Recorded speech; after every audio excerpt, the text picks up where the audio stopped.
For the vision is yet for an appointed time, but at the end it shall speak and not lie. Though it tarry, wait for it, because it will surely come. It will not tarry. I call it a slavery system because it's very invasive.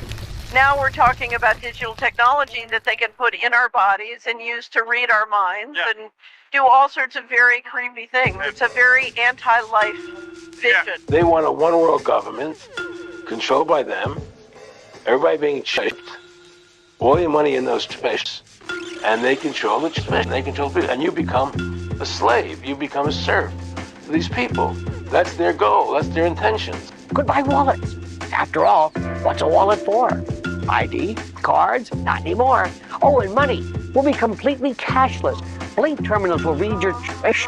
Think Easy Pass or MetroCard. No cash, no drug trafficking, no terrorism. Make any connection you want. No one's listening anyway. Then you'll beg for one. Everything's on the fish.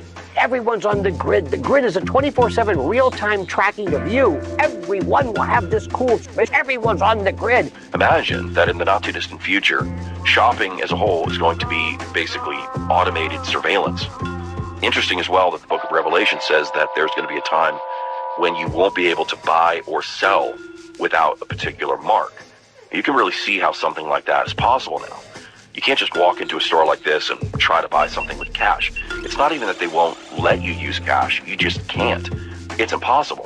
Robots, social media, microchipping, all of this stuff that 10 years ago people thought I was out of my mind, and now you're just seeing it happen. One example involves implanting small microchips in the hand. With this technology, various operations similar to those of a regular smart card would be possible.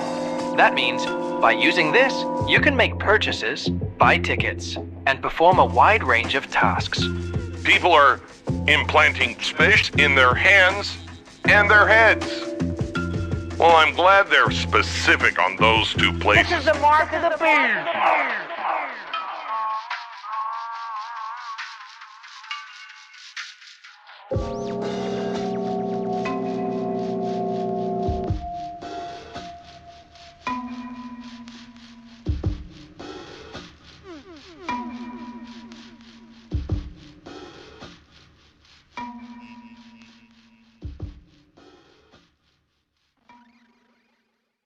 We don't live in a democracy in this country or in America or in these other places. We live in a one-party state where the same force from the peak of the pyramid string pulls all sides.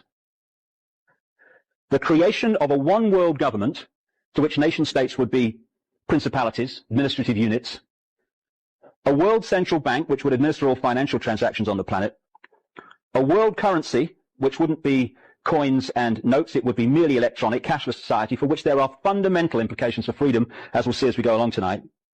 A world army under centralized control with nation-state armies dismantled under the justification of seeking peace, and a microchipped population linked to a global computer, the latter of which sounds bizarre to many people on first hearing, except that we are ridiculously close to it and the technology already exists. Let's start with Neuralink. Okay, they just implanted their first patient with a brain implant containing 64 flexible polymer threads, providing 1024 sites for recording brain activity, which allows the patient to control a computer mouse simply by thinking. When you're placing threads right into the brain, your biggest issue, and again the issue with like the arrays and things, is that when it's just spikes and you ram this into the tissue and it creates tears, bleeds, your body has to react. The whole point of the surgical robot is that it can identify places in brain tissue to be able to thread that thread, into the brain matter without causing a bleed, without hitting a blood vessel, basically working it in between the capillaries and things that are supplying your brain with oxygen.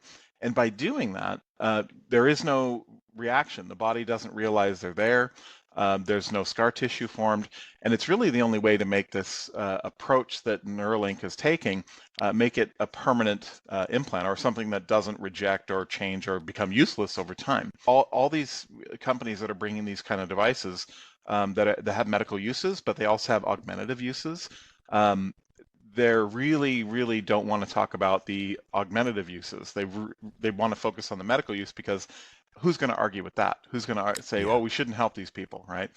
But at the same time, the exciting cusp of this is that while, yes, we could improve the lives of people with these conditions, we could also improve the lives of people without any conditions. And that's where I'm very, very interested in the human augmentation aspect of these technologies.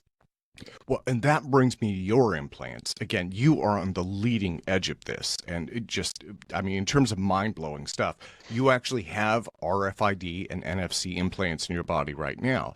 And you've tailored those so that they do specialized things in your life. Can you tell me a little bit about your implants?